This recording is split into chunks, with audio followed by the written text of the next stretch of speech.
शुद्ध बीजापोटी फळे रसाळ गोमटी मुखी अमृताची वाणी देह देवाचे कारणी सर्वांग निर्मळ चित्त जैसे गंगाजळ मुखी अमृताची वाणी देह देवाचे कारणी तुका म्हणे जाती ताप दर्शने विश्रांती मुखी अमृताची वाणी देह देवाचे कारणी विठ्ठल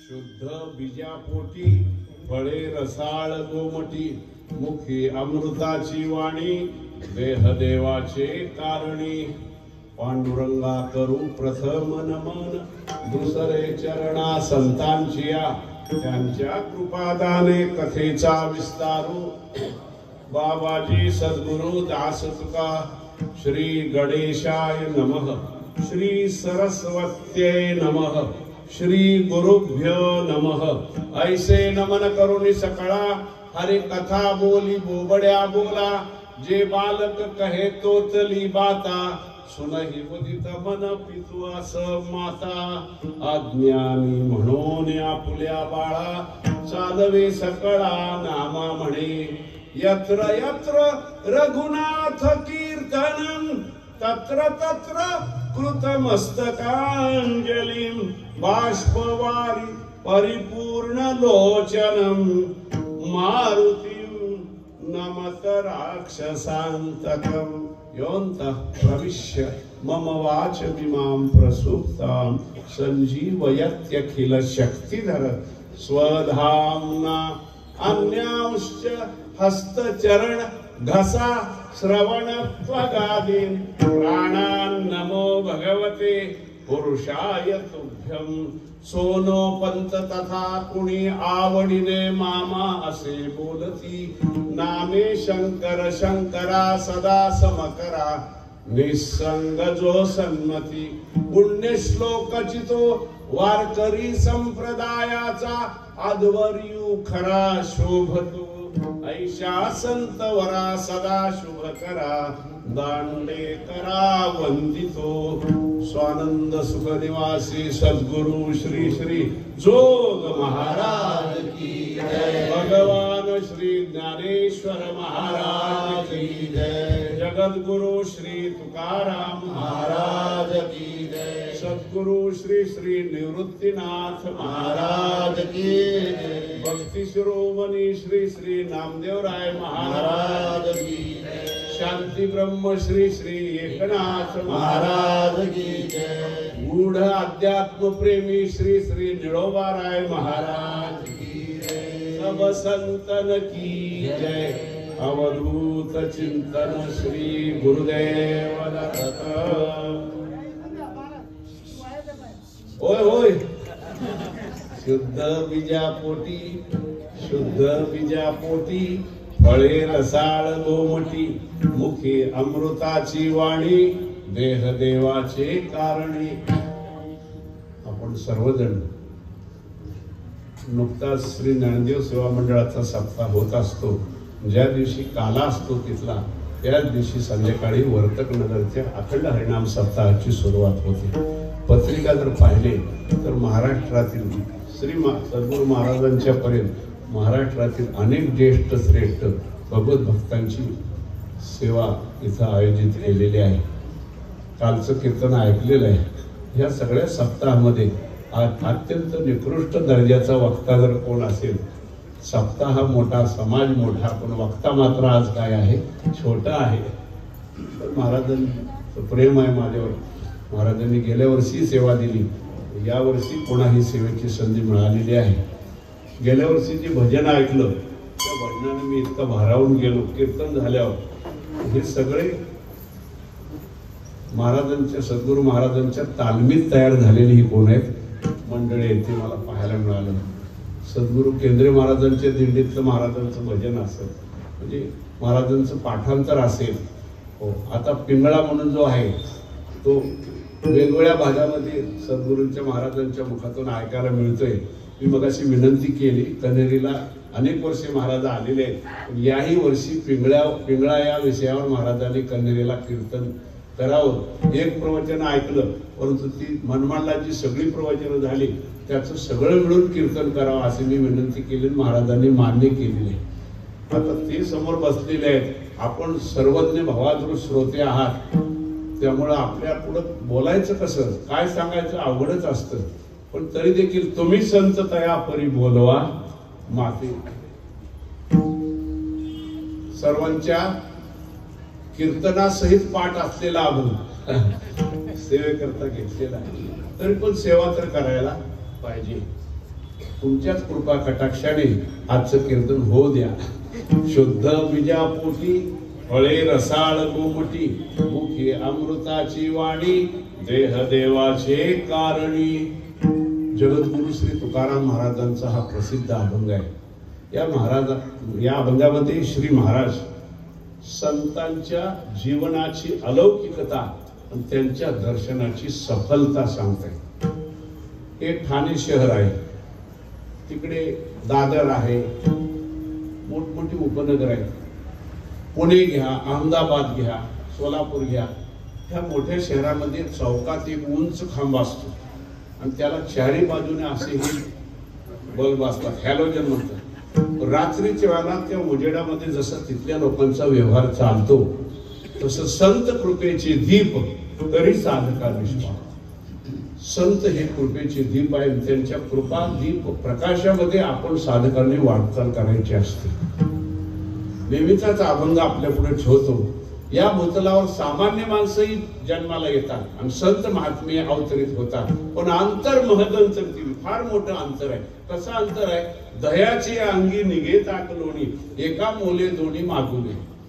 दह्याचं जर मंथन केलं तर ताक बाजूला होतं, त्यात गोल असा लोण्याचा असा गोळा निर्माण होतो.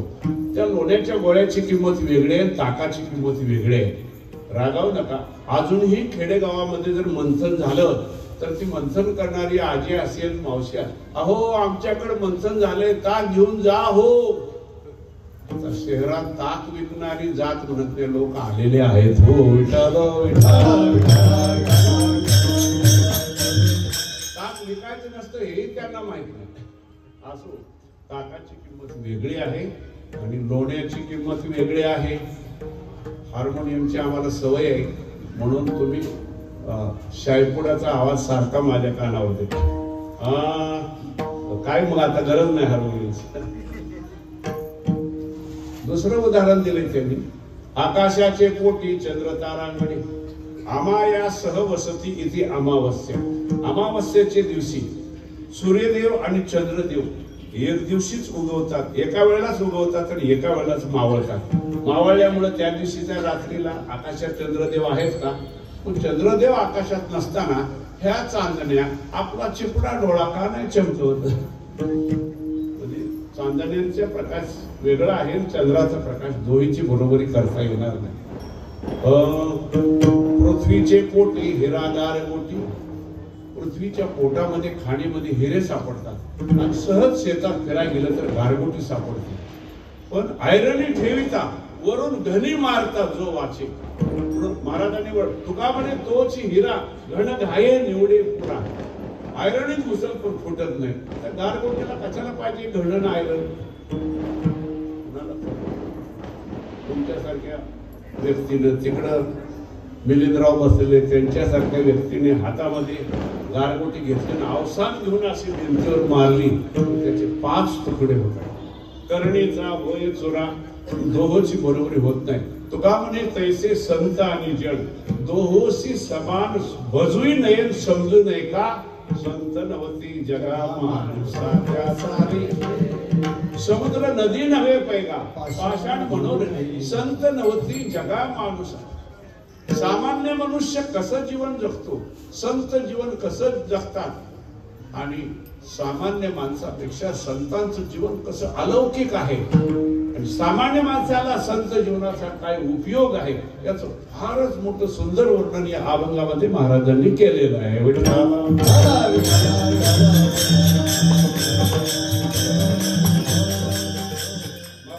आपण सामान्य माणसं या मंत्रावर जन्माला येतात आणि संत महात्मे अवतरित येतात, पण दोघांमध्ये अंतर आहे. काय संतांचं दर्शन झाल्यावर काय लाभ होतो हे नंतर पाहू, पण सामान्य माणसाला पाहिल्यावर जीवनात काय तोटे होतात, हानी होते, हेच अगोदर पाहू. जगामध्ये अशी काय माणसं आहेत त्यांना कधी भेटावं, कधी पाहू, कधीच नाही. 3.5 मुहूर्तापैकी दसऱ्याच्या मुहूर्तावर, गुढीपाडव्याला, दिवाळीच्या पाडव्याला, छे वर्षातून एकदा नको, 6 महिन्यांनी नको, 3 महिन्यांनी नको, 1 महिन्यांनी नको, म्हणजे 30 दिवसांनी नको, 15 दिवसांनी नको, 6 दिवसांनी नको, 1 दिवसाने म्हणजे 24 तासांनी नको, 12 तासांनी भेटायला नको, 6 तासांनी नको, 3 तासांनी नको, 1 तासांनी, 60 मिनिटांनी नको, 30 मिनिटांनी नको, 15 नव्हे, 1 मिनिट नव्हे. तुका म्हणे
एवढं क्षणभराचं दर्शन झालं, ज्याला दर्शन होतं त्याचं जीवनातून अधःपतन झाल्याखेरीज राहत नाही. उदाहरण श्रीमद भागवतामधलं प्रसिद्ध उदाहरण आहे. अजामिळ नावाचा ब्राह्मण आहे, तो मंत्रवेदचा ब्राह्मण आहे. काही घरामध्ये पूजा होती आणि फुलांची समिधाची दर्भाची गरज होती. शहर होतं ते राजधानीचं, आणि त्या शहरातून गेला बाहेर, रानामध्ये दर्भ समिधा फुलं गोळा केली. त्याला वाटलं जरा वेळ होतोय आपल्याला, मधनं नगरातल्या रस्त्याने जाऊ. त्या रस्त्याने निघाला तर त्या रस्त्याला बाग होत, उद्यान. ठाण्यामध्ये जसे बाग आहेत, उद्यान आहेत, दिसते काय दृश्य दिसतात, पण बघून निघावं की नाही. ह्याला एक दृश्य दिसतं, एक जार पुरुष एका वेश्येबरोबर प्रणय चाळे करत असताना. दिसल्यावर काय करावं, पण निघावं. तो थोडा पुढे गेला, असं जायचं का नाही, कारण इकडं ते दृश्य होतं, असं बायमूड झाला आणि डोळे बघून तो पाहू लागला. कोणतंही कामी शृंगारी दृश्य पाहिल्याने धोका नाही, पण ते टक लावून बघितलं की ती डोळा इंद्रियातून मनात घुसतं. ते कामी शृंगारी दृश्य मनातून बुद्धीत घुसतं. पहिल्यांदा इंद्रियातून मनात, मनातून बुद्धिस्थ झालेलं ते शृंगारी दृश्य तपश्चर्या करून सुद्धा बाहेर निघत नाही. यासाठी काही ऋषी, कोणी गाया झालं, कोणी वृक्ष झालेला आहे गोपाळामध्ये, भगवंताचा संबंध येईल आणि आमच्यातला काम जाईल. महाराज तो घरी आला, ते दृश्य पाहिल्यावर पहिल्यांदाच त्याचं पूजेमध्ये मन लागेना. धावत पूजा अर्धी टाकली, पळत धावत त्या बागेत आला. तोपर्यंत तो 4 पुरुष निघून गेला होता. हरी अनंता, हरी कथा अनंता. एका कथेमध्ये असं वर्णन आहे, त्या वेश्याबाईला घरी घेऊन आला, धर्मपत्नीला हाकलून दिलं. अनंत कल्पात वेगवेगळ्या कथा असतात. दुसऱ्या कथेमध्ये वर्णन आहे, घरी आलाच नाही, कायमचा त्या वेश्येच्या घरी राहिला. एका क्षणाच्या वेश्येच्या दर्शन कुप्रभावाने अजामिळ ब्राह्मणाचं अधपतन झालं. म्हणून देवर्षी नारदजी सांगतात, दुःसंग सर्वथैव त्याज्य. दुष्टाची, वाईटाची संगती कधीच करू नये. का? वाईटाची संगती केली की वाईट विचार आत घुसतात. वाईट विचार आत घुसले की वाईट आचरणाला सुरुवात होते आणि वाईट आचरण सुरू झालं की त्याचं अधपतन होत असतं. जीवनामध्ये अधपतन होणे असं वाटत असेल तर आपल्याकडून दुराचरण घडता कामा नये. दुराचरण घडू नये असं वाटत असेल तर आपल्या दुर्विचार घुसता कामा नये. आणि दुर्विचार घुसू नयेत असं वाटत असेल तर आपल्याकडून दुष्टाची संगती कधीच होऊ नये. दर्शनात 3 प्रकार आहेत. दर्शनाची जी फल आहेत, एक दर्शन, त्यांच्या दर्शन झालं की चांगलं फळ मिळतं. दुसरं दर्शन काहीच फळ नाही, निष्फळ. आणि एक दर्शन आहे दुष्फल. ते कुणीही पाहिलं, कोणत्याही क्षणी, कोणत्याही स्थळी, आणि कुणी पाहिलं तर त्याच्या पदरात भयानक वाईट फळच पडतं. उदाहरण जर सांगायचं तर सांगता येईल, राजधानीचं गाव होतं. त्या गावात एक विचित्र मनुष्य होता, द्वाड मनुष्य होता. काही ठिकाणी आतडी उफराटी होती. त्याच्या मुखाचा भयंकर वास यायचा आणि त्याच्याबद्दल एक बोलबाला सुरू झाला. ह्या माणसाचं सकाळी सकाळी तोंड दिसलं की ज्याला दिसतं त्याला दिवसभर जेवणच मिळत नाही. अनेक जणांना अनुभव आला. कुणीतरी ही प्रधानाला सांगितलं, प्रधानजी काय रे, म्हणे आपल्या गावात असा विचित्र मनुष्य आहे. त्याचं काय?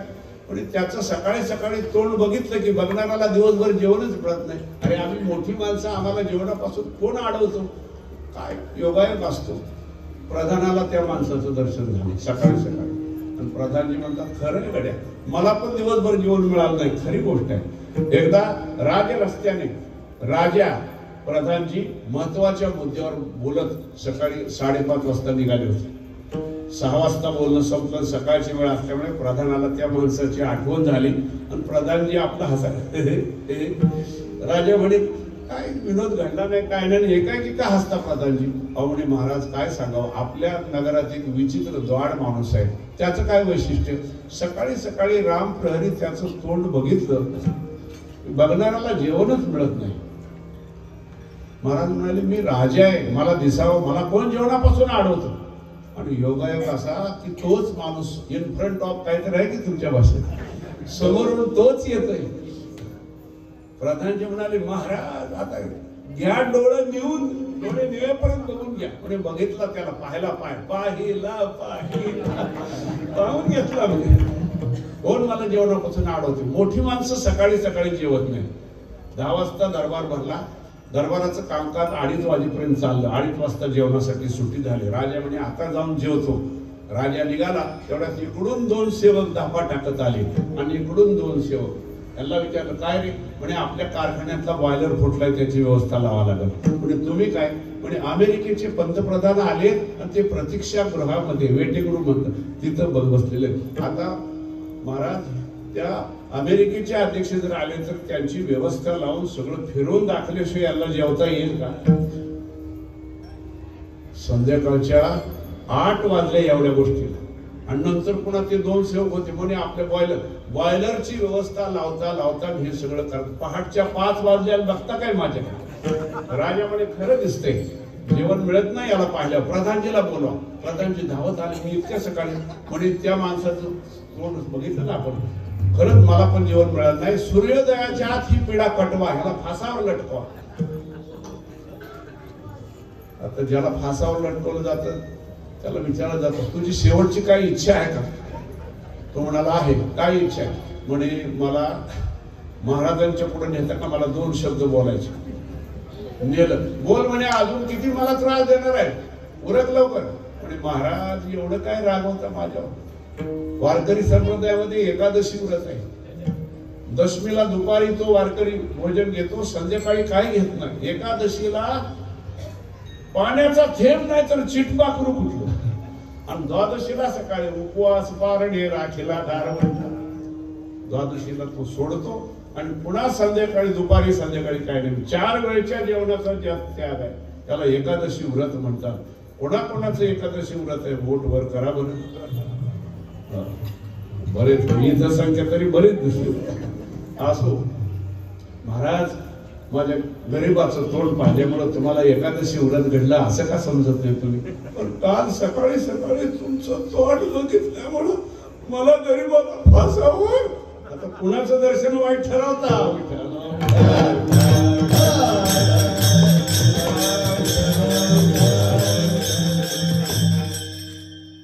एक दर्शन असं आहे, दुष्फल वाईटच फल पदरामध्ये पडते यांना पाहिजे.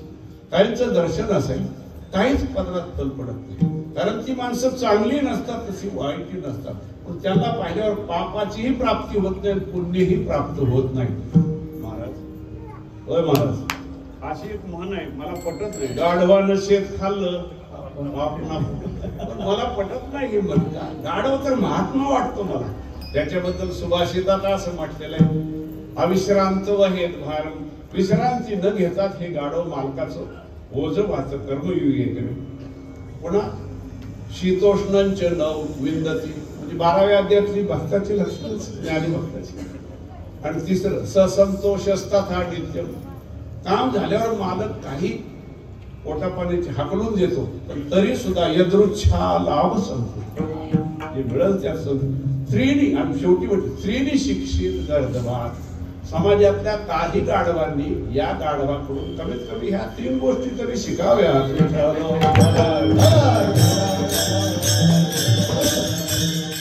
असं मी म्हणत नाही, ते सुभाषितकार म्हणताय. याला काही माणसं त्याला पाहिल्यावर पदरात काहीच फल प्राप्त होत, पण एक दर्शन असं आहे. म्हणजे पहिलं जे दुष्फल सांगितलं, मिळत एक दुःख दारुण देही, दुष्ट मनुष्य भेटला की दुःख दारुण दुःख होत. बिछुरत एक प्राण, संत महात्मे आपल्याला सोडून चालले की दुःख होतं, आणि दुष्ट माणूस भेटला तरी दुःख होतं. पण दोन्ही मध्ये फरक आहे. आपल्याला एकच सांगायचे, एक दर्शन असं आहे ते सफल आहे, जे दर्शन झालं असता महान लाभ होतो. कोणाचं? संत दर्शन. अजून सांगू दे कोणाचं? एक भगवंताचं आणि दुसरं श्री संताचं. त्यापैकी संत दर्शन झाला असता काय लाभ होतो हे सेवेकरता घेतलेल्या अभंगाच्या शेवटच्या चरणात सांगतात. कामने पापे जाती, कामने जाती,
संत दर्शनाचं हे फल ध्यानात घेऊन माणसाने इतरांचं दर्शन टाळावं, संतांचं दर्शन घ्यावं.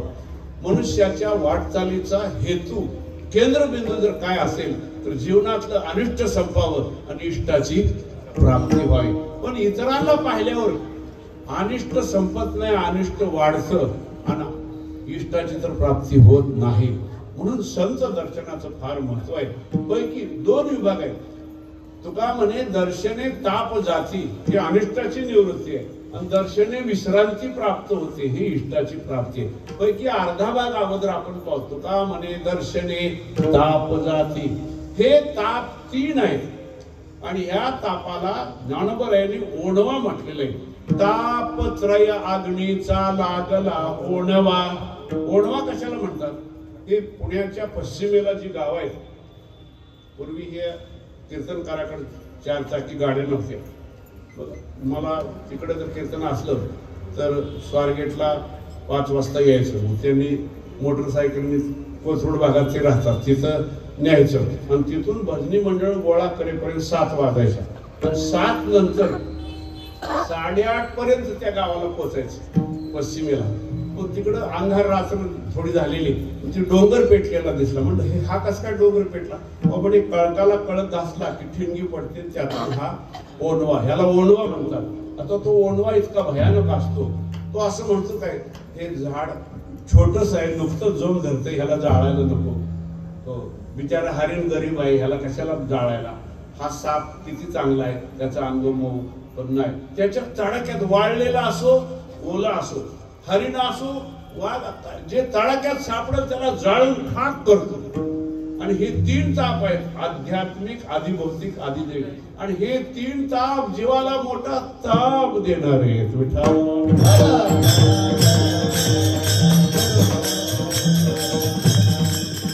भूतांची पीडा ते भौतिक, देवांची पीडा ते दैविक. देही उपजते ज्वराधिकते पीडा देक दैहिक.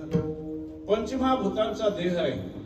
नळोबरायांचे एका तुकामध्ये एक तापाचं वर्णन. नळोबरायांचे अभंग त्याच्यामध्ये. भूते उपद्रव दिधला, ताडीला अथवा निस्ते दिला, तेने चित्ती दाहो झाला, आधी भौतिक बोलिला तो ताप. भूती उपद्रव दिधला, पंचमहाभूतांचा देह आहे. त्यांचा जर त्रास झाला, काय कारण नसताना सकाळी चाललेला आहे, फुलं वेचतोय आणि नागिनीच्या शेपटावर जर पाय पडला, तिनं दंश केला, हा काय पंचमहाभूतांचा देह आहे नागिनीचा. तिचा दंश म्हणजे काय, हा आधिभौतिक ताप आहे. काय कारण नसताना पंढरपूरला जाव वाटत पण लोकांच्या बरोबर गेला. सगळे 4 वाजता उठले, आंघोळ करून दर्शन करून प्रदक्षिणा करून आले. हा पहाटे 8 वाजता उठला.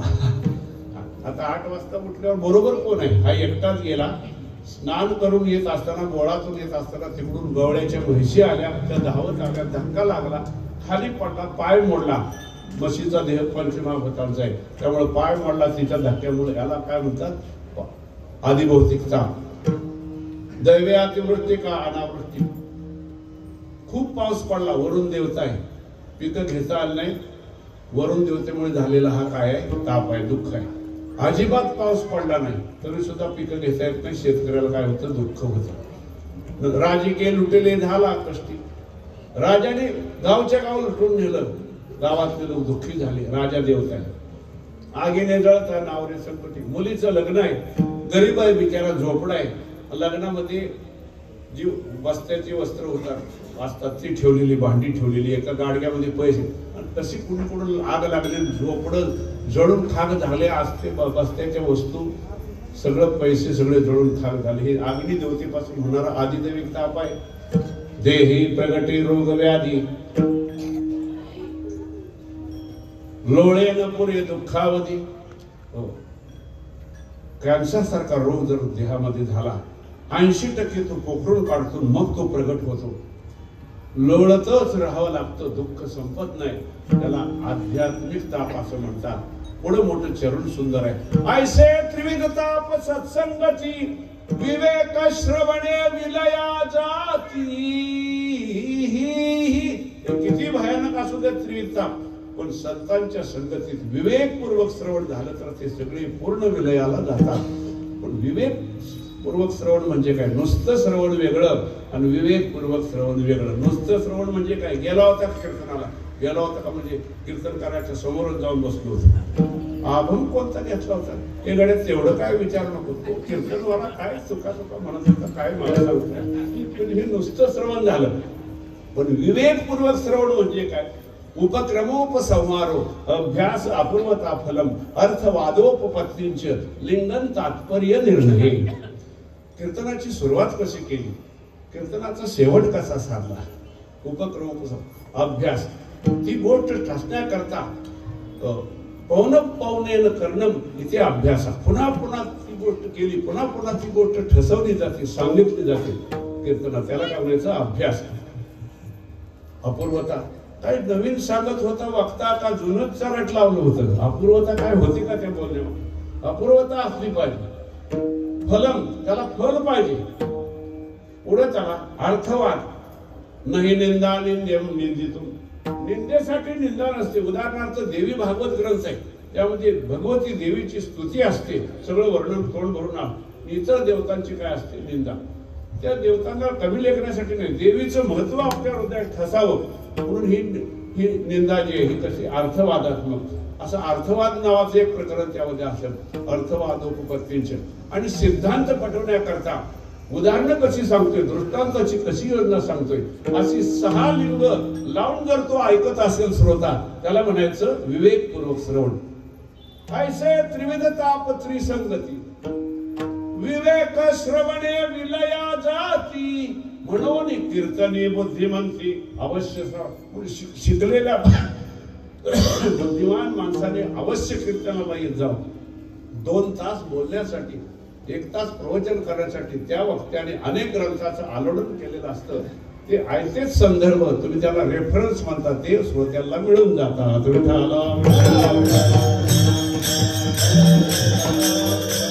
अनेक प्रमाणे जय संत दया होय बापा, तैच विश्रांती त्रिविध तापा, तैच मिळणी होय स्वरूपा, पूर्ण एका जनार्दने कृपा. संत संगे हारे पाप, संत संगे हारे पाप, संत संगे निरते ताप, संत संगे निरते ताप, संत संगे निर्वे कल्पा, संत संगे निर्वे कल्पा. होय मानस निष्कळ, संत संगे वैराग्य जने. होय मानस निष्कळ, संत संगे वैराग्य जने.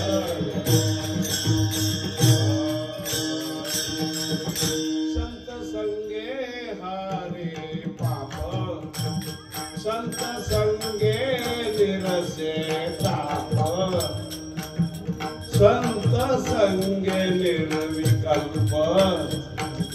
होय मानस निश्चळ, संत संगे वैराग्य घडे. संत संगे हरे ताप, पाप ताप दैन्य गेले, संत पाऊले देखना, संत पाऊले देखना, संत पाऊले देखना. पाप ताप दैन्य गेले, संत पाऊले देखना, संत पाऊले देखना, संत पाऊले देखना. संत पाऊले देखता पाप ताप ताप दैन्य गेले. कोणतरी मनात कुजबुजलं बरं. काय आज महाराजांनी काय पंढरपूरचं फडावरचं कीर्तन करायचं ठरवलं की काय? प्रमाणावर प्रमाण देते. प्रमाण नको गडे आम्हाला. कोणत्या संतांच्या दर्शनाने 3 तापापैकी कोणाचा कोणता ताप गेला हे सांगा.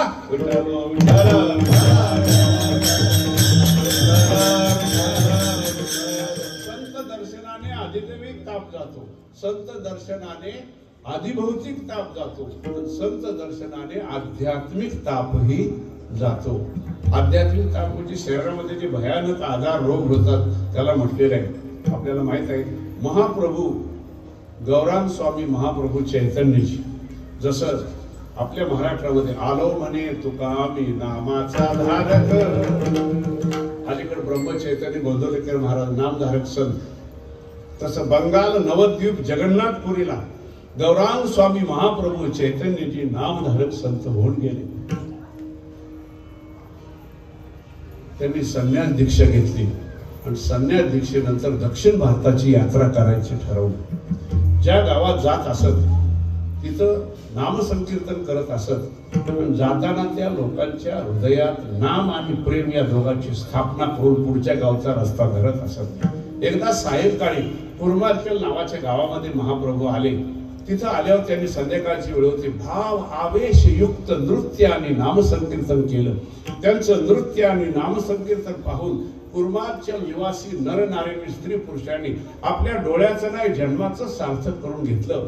त्या अनेक भाविक लोकांमध्ये कुर्मदेव नावाचा एक भक्त भगवत भक्त ब्राह्मण होता.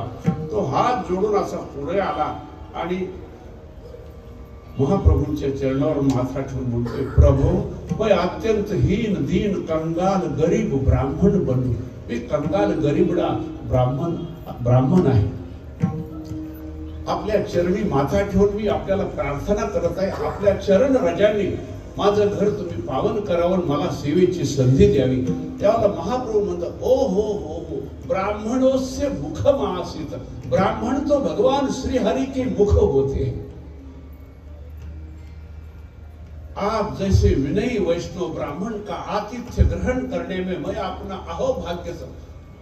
तुमच्यासारख्या विनयी वैष्णव ब्राह्मणाचं आतिथ्य ग्रहण करण्यामध्ये मी माझं अहोभाग्य समजतो. जे स्वतः भगवत भक्त असतात, संत महात्म्यांच्या चरणी ज्यांची अपार श्रद्धा असते, भक्ती असते आणि अतिथीची सेवा करण्यामध्ये ज्यांचं मन प्रसन्न होत असतं, अशाच्या घरचं प्रसाद अन्न सेवन करणाराही पवित्र होत असतो. चल आताच मी तुझ्या घरी येतो. महाप्रभू त्याच्या घरी आले, त्याला सेवेची संधी दिली आणि रात्री सांगितलं, सकाळी 4:30 वाजता या आसनावर तू आंघोळ करून बस. तो बिचारा 4 वाजता बसला. महाप्रभू आले त्यांचं अनेक नित्यने मुरकून आणि 4:30 वाजता आल्यावर त्याच्या आज्ञाचकित भ्रुवर मध्ये 2 भुवयांच्या मध्ये आज्ञाचक्र ते असं दाबून जागृत केलं आणि कानामध्ये त्याच्या कृष्ण नाम सांगितलं. हृदयामध्ये कृष्ण प्रेम स्थापित केलं आणि महाप्रभूंनी 5 वाजता तो गाव सोडला. मला वाटतं 6:30 वाजता त्या गावामध्ये एक वासुदेव नावाचा परम भागवत महावैष्णव होता. आता आपले महावैष्णव कोण आहेत? ज्ञानदेव वैष्णव अशा उंचीचा होता. त्याला जर कळाला अमुक ठिकाणी साधू संत आलेले आहेत तर तो धावत यायचा. पण त्या साधू संतांचं लांबून दर्शन घ्यायचं. का बरं? प्रारब्धामुळे या परम भागवत वासुदेवाच्या संपूर्ण अंगाला गलित कुष्ठ झालेला होता. त्याच्या संपूर्ण अंगाला जखमा होत्या. पण त्याचं त्याला थोडं दुःख वाटत नव्हतं. प्रारब्धाचा भोग समजून तो मनापासून तो सहन करत होता. गलित कुष्ठाच्या जखमा होत्या, त्यामध्ये पू होता, किडे असायचे आणि एखादा किडा जर वळवळताना खाली पडला, आपण बरं झालं म्हणू की नाही, पण तो तांब्याभर पाणी घ्यायचा, साथ करणाराने ऐकायचं नसतं.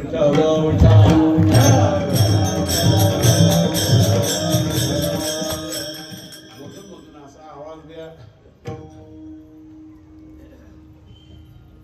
महाराज त्या ठिकाणी तो तांबे घ्यायचा. खाली जखमेतून पडलेला किडा असल्यामुळे माती लागलेली असणार की नाही, तो धुवून काढायचा आणि जखमीमध्ये पुन्हा ठेवायचं त्या किड्याला. का रे बाबांनो, माझा तुम्हाला कंटाळा आला काय? पण मला सोडून जर तुम्ही गेला तर तुमच्या पोटाचे हाल होतील. इथं काय कमी आहे का, तुटवडा आहे का? राह इथेच. त्याचं हे कृत्य पाहून, जखमीतला किडा पुन्हा जखमीत ठेवतो हे पाहून संसारी लोक हसत असत, त्याला पागल म्हणत असत. आता कोण पागल आहे कळत नाही मला. संसारी लोक महात्म्यांना पागल म्हणतच असतात, पण संत महात्म्यांच्या दृष्टीने संसारी लोक सिर्फ नाही निरे पागल होते.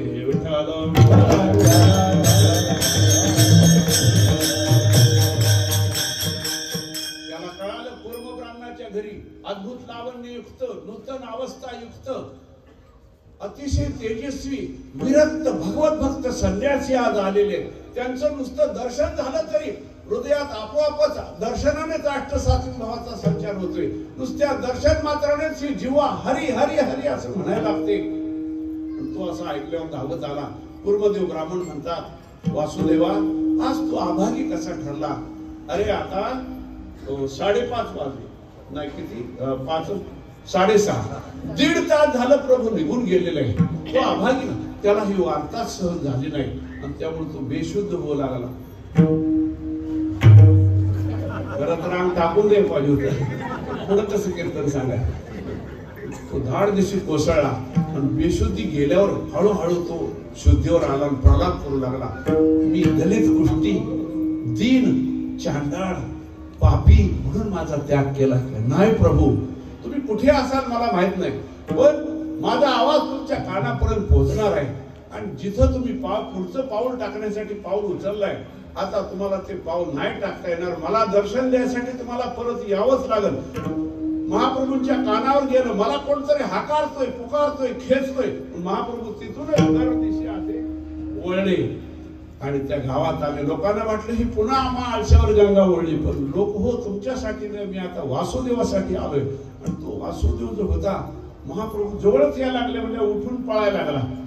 महाप्रभूंनी राजधानी एक्सप्रेसचा वेग वाढवला, त्याला पकडला आणि पुन्हा लोकांच्या समोर आला. अरे पळतोस कुठं? तू सामान्य आहे का? महावैष्णव आहे, परत भागवत आहे. आणि तुला आलिंगन देऊन आपल्याला पाठ आहे, आलिंगने संताची दिव्य झाली माझी काया. मी माझी काया तुला आलिंगन देऊन दिव्य करू इच्छितो, पावन करू. आणि महाप्रभूने त्याला घट्ट आलिंगन दिलं. जसं महाप्रभूंचं आलिंगन झालं महाराज, महाप्रभूंचं जवळून दर्शन दिलं, त्यामुळे जखमा सगळ्या दलित कुष्ठाच्या बुजून गेल्या.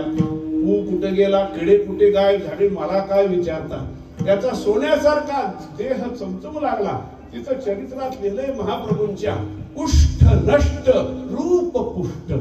त्या वासुदेवाचा कुष्ठरोग नष्ट झाला, हा आध्यात्मिक ताप होता. परंतु महाप्रभूंच्या दर्शनाने तो नष्ट झाला, नाहीसा झाला. संत दर्शनाने आध्यात्मिक ताप जातो, संत दर्शनाने आधिभौतिक ताप जातो. पूर्व मगापासून हसता येत, कोण नवीन मानला गोवा येतं बांधून टोबा करते.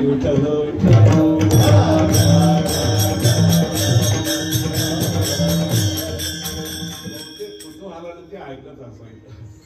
असो तर आता आधिभौतिक ताप आपल्या महाराष्ट्राचं उदाहरण आहे, सर्वांना माहित आहे.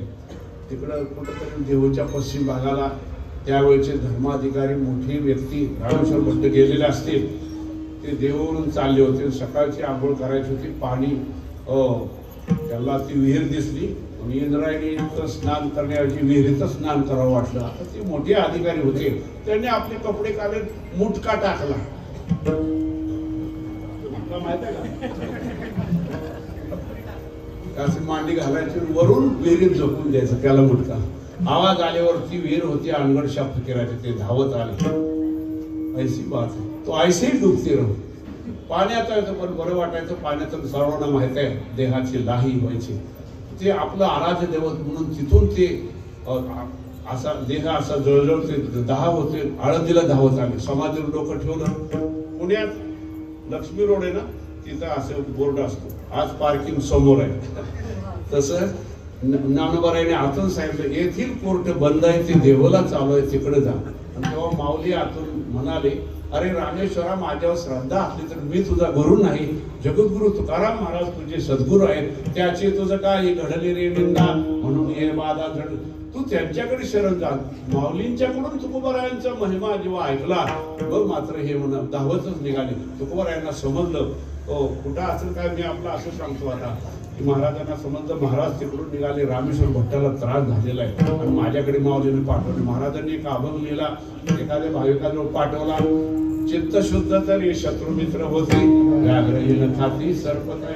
आणि हा अभंग महाराज पाठीमाग टाळगाव चिखलीचे इथं ते अभंग देणारची भेट झाली. अभंग वाचला, दाह शमला, पण सगळा नाही. मग महाराजांच्या दर्शनाचं महत्व काय, कुठं तळवडे नावाचं गाव घ्या, तिथं महाराजांची त्यांची भेट झाली. किंचित राहिली फुल सगळा दाह शमला नव्हता. महाराजांचं भेट झाल्यावर हंबरडा फोडला आणि रामेश्वर भट्टाने त्यांच्या चरणावर लोळण घातली. त्यावेळी त्यांचे उद्गार आहे, म्हणे रामेश्वर त्याच्या समाधी झाले हे आराम देह माझे, झाले हे आराम देह माझे, झाले हे आराम देह माझे.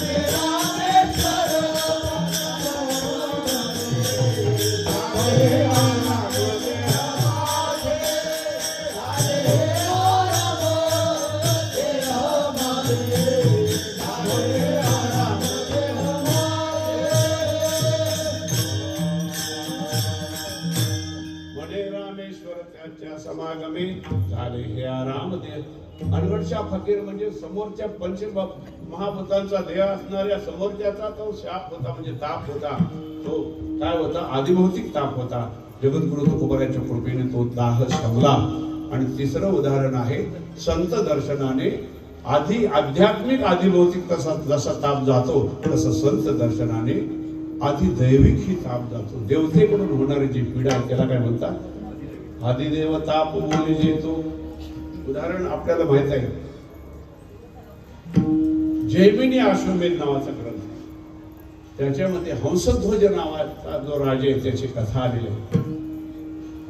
राजाचं वय झालेलं आहे. राजाने पुत्रवत प्रजेचं पालन करतो आहे. सगळे एक पत्नी व्रताने लोक संपन्न केलेले आहेत. सगळे कृष्ण भक्त आहेत. संध्याकाळची 5 वाजण्याची वेळ आहे. काय चर्चा चाललेली आहे, असं बसलेले आहेत. आणि अश्वमेध यज्ञाचा घोडा आला. आता अश्वमेध यज्ञाचा असा आहे, श्याम कर्ण, ज्याचा कान सावळा काळा असतो, बाकी सगळा पांढरा शुभ्र घोडा असतो. असा घोडा समोरून येतोय. त्याच्यावर सोन्याची झूल टाकलेली आणि त्याच्यावर लिहिलेलं आहे, धर्मराज युधिष्ठिर, राजा धर्मराज युधिष्ठिर अश्वमेध यज्ञ करत आहे. आमचा अश्वमेध यज्ञ अश्वत जर तुमच्या गावामध्ये आला, आम्ही जर तुम्हाला मान्य असलो तर आम्हाला अनुकूल होऊन यज्ञामध्ये मदत करा आणि यज्ञामध्ये उपस्थित राहा. आणि आमच्या विरोधी असाल तर घोड्याला पकडा आणि आमच्यासाठी युद्धाला तयार व्हा. खाली लिहिलं होतं, तुमचा आपला नम्र धर्मराज युधिष्ठिर. घोडा म्हणजे बघा रे, घोडा कोणाचा, घोडा बघितला, म्हणजे हा धर्मराजाचा घोडा आहे, तुमचे मित्र, जीवलग मित्र. म्हणजे पहिला पकडा, म्हणजे मित्राचा घोडा. मग तो राजा म्हणतो, का पकडला सांगू, बघा माझी ही दाढी पांढरी झालेली आहे. या वयापर्यंत मी कृष्ण भक्त आहे. सगळ्या राज्यातल्या सगळ्यांना कृष्ण भक्त बनवलेलं आहे. माझ्या सहित सगळ्यांना एक पत्नी व्रताने बनवलेलं आहे. तरी अजून सुद्धा कृष्ण भगवंताने दर्शन देऊ नये. तुमच्या आधी मी माहिती काढलेली आहे. अर्जुनाचा जोडीला प्रद्युम्नाला दिलेला आहे, पण सारथी म्हणून भगवान श्रीकृष्ण नाही. का दर्शन देऊ नये? मला माहित आहे आपल्या बरोबर त्या प्रद्युम्नाचा आणि अर्जुनाचा टिकाव लागणार नाही. आणि अर्जुनाचा पराभव व्हायला लागला की भगवान रथामध्ये प्रकट झाले घरी राहणार नाही. भगवान श्रीकृष्णांचं दर्शन व्हावं एवढाच घोड्याला पकडण्याचा हेतू आहे. आणि तेव्हा राजाने सांगितलं, उद्या सकाळी 5 वाजता सगळ्यांनी युद्धाला इथं युद्धभूमीवर तयार राहा. आणि तिकडं निरोप पाठवला. याला वाटलं प्रद्युम्नाला अर्जुनाला की धर्मराजाचा हा मित्र राजा असल्यामुळे आपलं जंगी स्वागत होईल. घोडा अडवल्यामुळे तिकडून अर्जुनाचा निरोप आला, भल्या बोलाने घोडा सोडा नाही तर युद्धाला तयार व्हा. राजाने निरोप पाठवला, आम्ही युद्धाला तयार आहोत. शंकरलिखित म्हणतात 5 वाजता हजर राहायला सांगता. एखादा उशिरा आला तर 5 पुरुष खोल कढई असेल, त्यात तेल असेल, खालून मोठा जाळ असेल, तेल उकळत असेल, उशिरा येणाराला त्या उकळत्या तेलात फेकून दिलं जाईल. आता कोण उशिरा येईल हो? आप मर गए तो पीछे डूब गई दुनिया. 5 वाजता 4:30 सगळे हजर. बरोबर 5 वाजले आले का सगळे? आणि आले. प्रेझेंटी काय? प्रेझेंटची उपस्थिती घ्यायची गरज नाही. तुमचा धाकटा पुत्र सुधन्वा तेवढा नाही. आता सुधन्वा सुद्धा 4:30 येणार होता. त्याचं उरक नव्हतं. तो निघाला, त्याला वाटलं आईचं दर्शन घ्या. आईचं दर्शन घेतलं तर आई म्हणते, सुधन्व्या तुझी बायको दारात उभी आहे, तिला काहीतरी बोलायचंय रे. हा गेला खरा वीर, आता युद्धाला जायच्या वेळेला आज जात नाही. मग हातात हा घेऊन काय काय तुला म्हणायचं होतं? असं नाही. बाहेरून काय? अहो स्वामी, मी पतिव्रत आहे. माझं मन सांगतं की आज युद्धभूमीतून तुम्ही परत येणार नाही, आणि कदाचित तुम्ही कृष्णचरणी लीन झाला तर तुम्हाला तिलांजली देण्यासाठी तुमचा उत्तराधिकारी मागं ठेवून जा. बिचारा सुधन्वा धर्मसंकटात सापडला, आणि त्यामुळे त्याला त्या ठिकाणी उशीर झाला. आणि नंतर तो स्नान करून पुन्हा चिलखत वर चढवतोय, तेव्हा तुमचा मुलगा उशिरा आलेला आहे, काय प्रेझेंटी घ्यायची गरज नाही. त्यावेळेला ते शंकरलिखित होते कुलगुरू, ते म्हणतायत राजा असं का विचारतो? प्रेझेंटी घ्या. काल तर ठरलंय 5 वाजता, 5 नंतर उशिरा येईल त्याला उकळत्या तेलाच्या कढईमध्ये टाकायचं. असला राजा आम्हाला मान्य नाही, आम्ही हे राज्य सोडून चाललो. शंकरलिखित निघाले. राजा म्हणतोय ह्या कुलगुरूंची आपल्याला गरज आहे, मी समजून घालून त्यांना परत आणतो. तुम्ही जाण माझ्या त्या पोराला सुधन्व्याला 4 जण उचलून आणून ह्या कढईमध्ये टाका. ते 4 जण सुधन्व्यापाशी आले. सुधन्वा म्हणतोय काय उशीर झाल्यामुळे तुम्हाला राजाने उचलून आणून कढईत टाकायचं, म्हणजे मी येतो ना, मला कशाला उचलतो? त्यावेळेला सुधन्वा तिथं आला, कढईपाशी आला, आणि त्याने कढईला 3 प्रदक्षिणा घातल्या. हरे कृष्णा हरे कृष्णा कृष्णा कृष्णा हरे हरे, हरे राम हरे राम, राम राम हरे हरे, हरे कृष्णा हरे कृष्णा कृष्णा कृष्णा हरे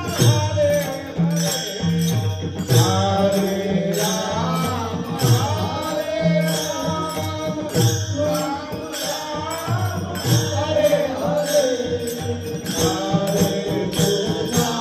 हरे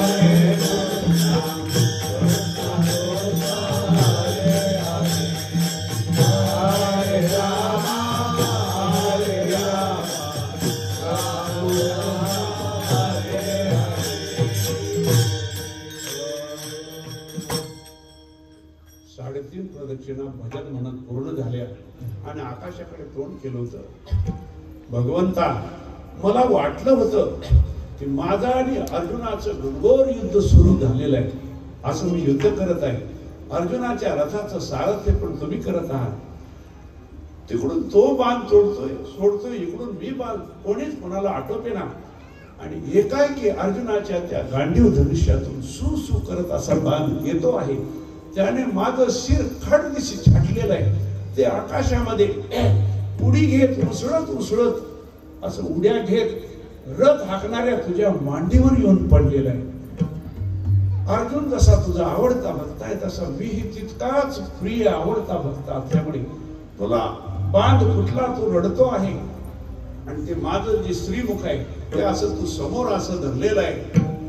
काय रे, काय हा प्रकार आहे? आणि त्यावेळेला माझ्या मुखातली ती सामान्य अंशात्मक चैतन्याची ज्योत तुझ्या मुखामध्ये घुसते.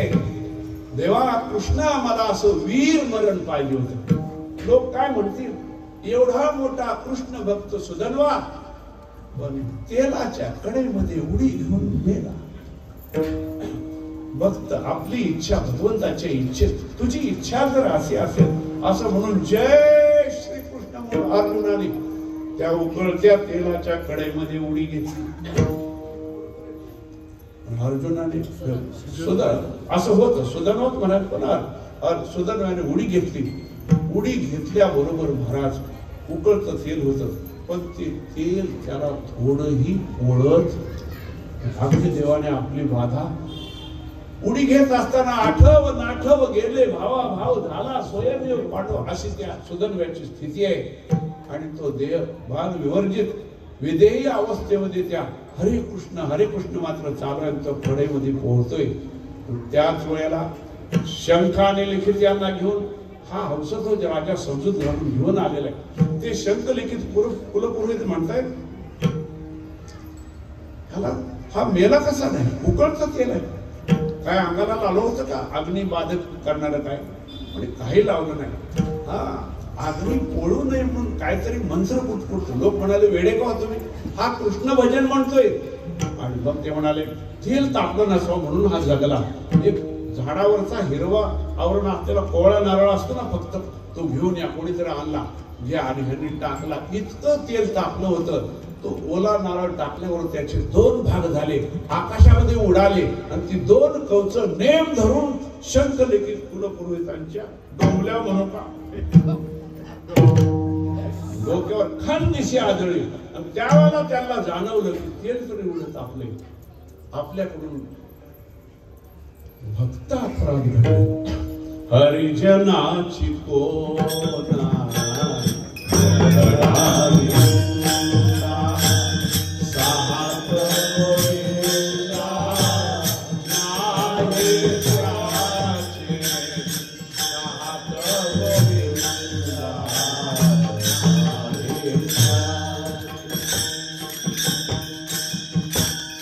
भगवंताला सगळे अपराध सहन होतील, पण भक्ता अपराध सहन होत नाही. एकच आता याला प्रायश्चित्त, या कढईमध्ये उडी घेऊन जीव द्यायचा. तेलाच्या कढईतल्या तेलामध्ये असा तो उकळता अग्नी, जो अग्नीचा आहे ना, तो सुदर्व्याला पोळला नाही, भक्ताला पोळत नाही हे नव्हतं सांगायचं. अशा महान संतांच्या भगवत भक्तांच्या वलयामध्ये आलेल्याला देखील अग्नी पोळत नाही. शंख लिखिताने उडी घेतल्यावर त्यांच्यासाठी ते तर उकळत आहे, पण शंख लिखिताला सुद्धा त्या अग्नीची बाधा झाली नाही. संतांच्या दर्शनाने अधिदैविक ताप जातो. याचं फल काय, पाप ताप दैन्य जाय उठा उठी झाली या भेटी. तुम्ही म्हणा हे चरण नुसतं म्हणून दाखवा. पाप ताप जाय उठा उठी या राहिला आहे का नाही महाराज, या राहिला. अरे पाप ताप दैन्य जाय उठा उठी झाली या भेटी, या हरिदासाची भेटी झाली या. असायचं पाप ताप दैन्य उठा उठी. हे मोगम प्रमाण झालं. तुकोबाराय म्हणतात पठ्याचा अनुभव आहे. धन्य आदिदेन झाले संतांचे. त्यामुळे झाली पापा तापात उठी, झाली पापा तापात उठी, झाली पापा तापात उठी, झाली पापा तापात उठी, झाली पापा तापात उठी, झाली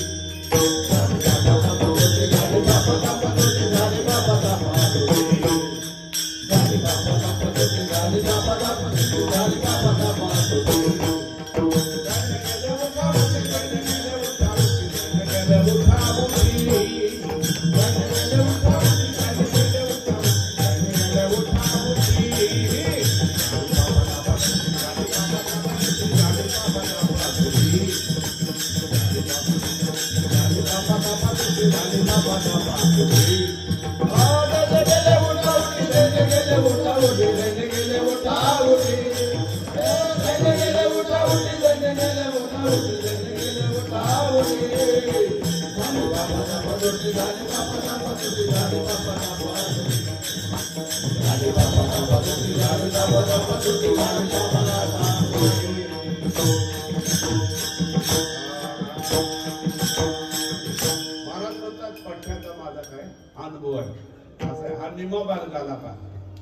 दर्शने ताप जाती विश्रांती पावती. आपल्याला माहित आहे महाराज, सर्वांना अनेक प्रमाण पाठ आहेत, नुसती आठवण करून देतो. नामदेवराय विचारतायत, देवा युगे झाली 28 अजूनी ना मनसी.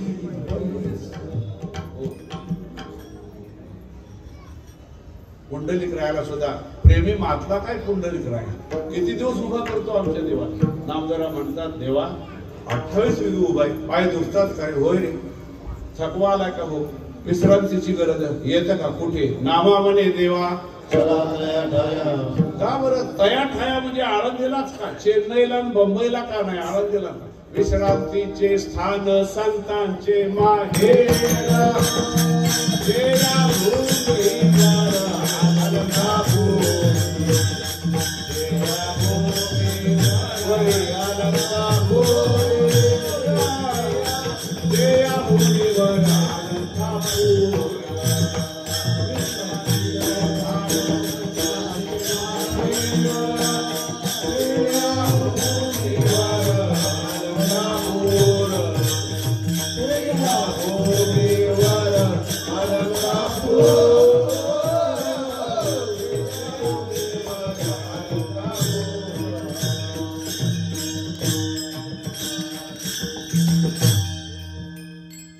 विश्रांती नाही कोठे पण विश्रांती पावलो सांभाळा तरी विश्रांतीचा ठाव पायी संतांची. एक जणाने प्रश्नच विचारला, महाराज संतांच्या तरी शरीराचं दर्शन आणि सामान्य माणसाच्या तरी शरीराचं दर्शन, संतांचं दर्शन झाल्यावरच ताप जाऊन विश्रांती का प्राप्त होते? तुमच्या माझ्या सामान्य माणसाच्या शरीराचं दर्शन झाल्यावर उलट ताप वाढतोय. ताप का जात नाही? विश्रांती का प्राप्त? महाराज म्हणतात बरं झालं प्रश्न विचारला. अहो शरीरातच मोठा फरक आहे. काय त्यांचं कसं शरीर आहे? ऐका अभंगाचा 3रा चरण. सर्वांगी निर्मळ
सर्वांग शरीरातली सगळी अंग निर्मळ आहे आणि आपल्या शरीरातल्या प्रत्येक अंगात मळच मळ ठासून भरलेला आहे.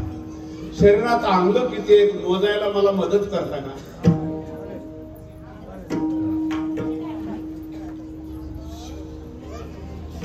क्षेत्र क्षेत्रातले विभाग योगो नाम त्रयोदशोऽध्यायः पंचमः षष्ठमः श्लोकः.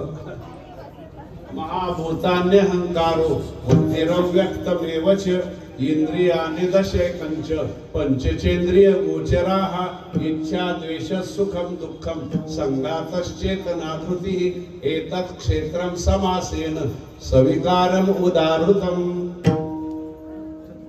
मोजो आता, मोजायला मदत करा। महाभूतान्य अहंकार पंचमहाभूत 5, अहंकार 6, बुद्धी अव्यक्त 1, मन 9, 10 इंद्रिये 19, 10 इंद्रियांचे 10 विषय 29। आता एक एक पार्ट मी म्हटलं की तुम्ही 30 म्हणायची। इच्छा 30 म्हणा, द्वेषम सुखम दुःखम, इच्छा ते सुखम दुःखम पुढं नाही, अजून 36 वाले संगातच चेतना। आता चेतना घ्या, धृती संघात म्हणून काय 36 आहे। आता त्याला ओवी दिलेली अनेक ओव्या त्या का रथांगाचा मेळावा जेवी रथमणी जे पांडवा। आता रथ कुठला आणता? बैलगाडी घ्या, बैलगाडीला किती अंग आहे? ज्यात बसतो ते 60, त्याच्या खाली आखरी, आखरीच्या आतून आख, आकाच्या 2 बाजूला चाक। आका म्हणजे पारवा का नाही, इथला 2-3 चाक पडून म्हणून कुण्या खालून आखरीच्या खालून 2 सागवानाच्या दांड्या अशा पुढे गेलेल्या, दांड्याला आडवं जू, खेळा झुकण्या आणि जू दांड्या आखरी आणि बसतो ती 60 सगळं जखडून टाकलेलं एवढं जाड दोरखंड, त्याला तुमच्याकडे काय म्हणतात? आमच्याकडे काय म्हणतात? येटान। ही सगळी तत्व मिळून जशी एक बैलगाडी तैसे 36 तत्वे मिळती जेणे एकत्वे तेने समूह परत्वे क्षेत्र म्हणिपे इदम शरीरम कौंतेय क्षेत्र विद्यभिः। या शरीरामध्ये 3 प्रकार, स्थूल हा सूक्ष्म कारणंच, स्थूलम सूक्ष्म कारण। आता बोलू का महाराज? रागवणार नाही ना? सामान्य माणसाचे 3 देह मलिन आहेत, मळके। संतांना 2च देह आहेत, एक स्थूल देह आहे, सूक्ष्म देह। कारण देह तिथं नाही। आपला स्थूल देह कशाने मलिन आहे? उत्पत्तीजन्य मलाने स्थूल देह मलिन आहे। पित्याचे वीर्य आणि मातेचे विटाळाचे रुधिर रज या 2 मूलद्रव्यापासून हा देह बनतो। म्हणून ज्या मूलद्रव्यापासून बनतो ते जर अपवित्र आहे तर त्याच्यापासून बनणारा स्थूल देह कसा पवित्र असेल? उत्पत्तीजन्य मलाने हा स्थूल देह काय मलिन आहे। आता सूक्ष्म लिंग देह बुद्धी कर्मेंद्रिय प्राण पंचकर्म मनसा धिया शरीरम सप्तदशभिः सूक्ष्मम तल्लिंगम उच्यते। पंचदशीच्या पहिल्या प्रकरणामध्ये सूक्ष्म देह कशाला म्हणायचं सांगितलं? बुद्धी म्हणजे ज्ञान, कर्म बुद्धी कर्मेंद्रिय प्राण म्हणजे ज्ञानेंद्रिय 5, कर्मेंद्रिय 5, पंच प्राण 5-15। संकल्प विकल्प करणार मन आणि निश्चयात्मिका बुद्धी 15-2 17। शरीरम सप्तदश 17 तत्वांचा जो देह आहे त्याला सूक्ष्म देह असं म्हणतात। हा सूक्ष्म देह म्हणजे हृदय घ्या, अंतःकरण घ्या, ते कशाने मलिन होतं महाराज? मलिन वासना याच हृदयात राहते, सूक्ष्म देह म्हणून मलिन होत। काम क्रोधे देह मलिन स्वाहाकारी कैचे गाठीमध्ये तुकवा। काम क्रोध लोभ याच लिंग देहामध्ये राहतात म्हणून त्याने मलिन होतो। पाप पुण्य, अशुभ कर्म केलं निषिद्ध कर्म केलं की पाप होतं, शुभ कर्म केलं की पुण्य, ते पाप पुण्य याच हृदयामध्ये राहतात। इंद्रियांच्या वाटचालीने पुन्हा हा लिंग देह मलिन होतो। नयन मलिन पर नारी निरखी पर निंदा सुनी श्रवण मलिन में वचन पर दोष गाये।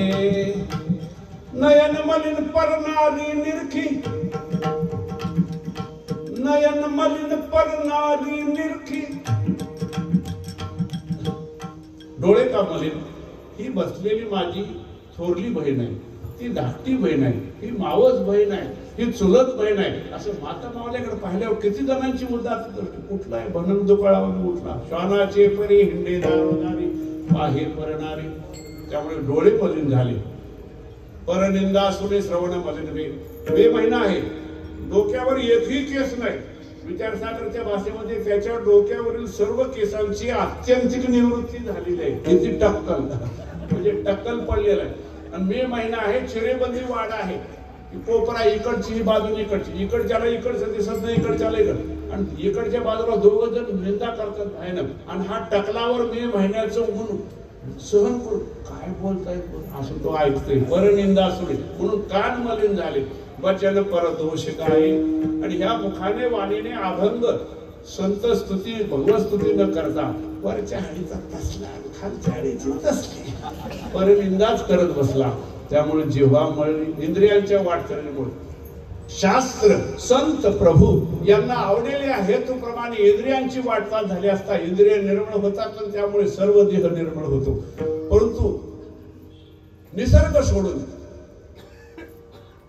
कृत्रिमता स्वीकारून मनमानी जेव्हा जीव करतो तेव्हा माणूस विचारहीन झाला की विकाराधीन होतो. विकाराधीन झाला की सगळी मुळाची पोटाच्या पोटा आतमध्ये म्हणजे इंद्रियांच्या वाटचालीने विकार, काम क्रोधादी विकार आहे, त्याच्यामुळे मलिनता घुसते. वासना मलिन आहे, काही पाप पुण्य मलिन आहे. अहंकार मन मलिन, विषय संग लागे, विषयाचे विचार मन करत संगती करत, म्हणून मन मळता. अशा प्रकारे हा लिंग देह मळतो. आणि कोळसा काळेपणे घडला जैसा, कोळसा जसा काळा आहे तसं पंचदशीमध्ये या कारण देहाला, कारण देह म्हणजे अविद्या अज्ञान, हाच कारण देह आहे. तो काळा जसा आहे तसा हा मलिनच आहे. मलिनतेनेच अविद्या, मलिन अविद्या सांगितलेलं आहे.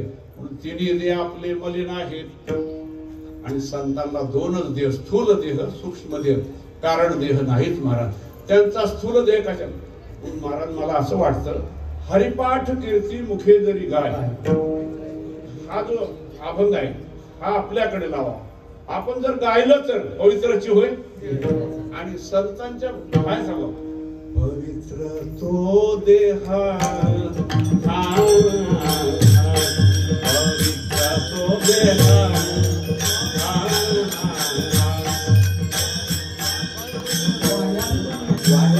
वाणी पुण्यवंता, वाणी पुण्यवंता, वाणी पुण्यवंता, पवित्र तो देहा, पवित्र तो देहा, पवित्र तो देहा, वाणी पुण्यवंता, वाणी पुण्यवंता, वाणी पुण्यवंता.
माणसं देह विवर्जित कधी होणार, पहिल्यापासून देहावर असतात, पण मी देह विसरून गेलो घड्याळाचंच भांडण आहे असं व्हायचं कधी विठ्ठल.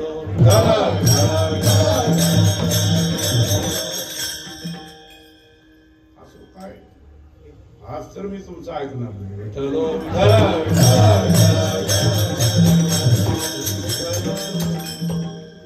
पुन्हा जपात किती वेळ जातो, प्रपंचाला किती वेळ, चांगल्या कीर्तनाला आपण वेळ देत नाही. विठ्ठल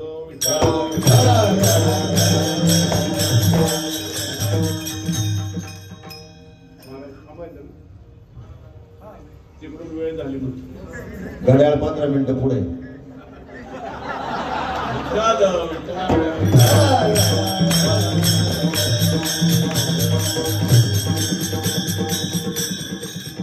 आठला सुरू झालंच नव्हतं.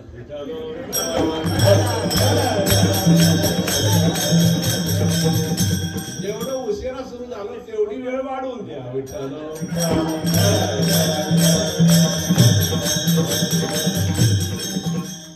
म्हणजे असं जेवायला मन लागलं नाही म्हणे उठा ताटावरून. पोट भरून कीर्तन करावं असं आम्हाला वाटतं. असं आपण बोलत होतो की शरीरातला फरक काय फरक आहे ते सांग. आपलं तिन्ही देह मध्ये नाही. त्यांचा स्थूल देह कसा पवित्र आहे, पवित्र तो देह, वाणी पुण्य सूक्ष्म देह. आपला देह ज्याने मलिन झाला ती तत्व त्यांच्या देहामध्ये, ते प्रकार त्यांच्या वासना आहे का, त्यांचं चरण रज लागलं तर आपली वासना गळून जात. म्हणून वासना नाही. का बरं नाही त्याचं कारण एकनाथ म्हणून अनन्य करता माझे भजन, माझ्या स्वरूपी झगटले मन, सकळ वासना गेल्या विरोध वृत्ती शून्य अवस्था. वासना नाही. बर पुढे चला. पाप पुण्य आहे का, उदासीनाचा देह ब्रह्मरूप नाही, पुण्य पाप लागत लागून येतो पाप पुण्य गुळगुळीत झालं ना ते प्रमाणात आहे. नवीन काढा. विठ्ठल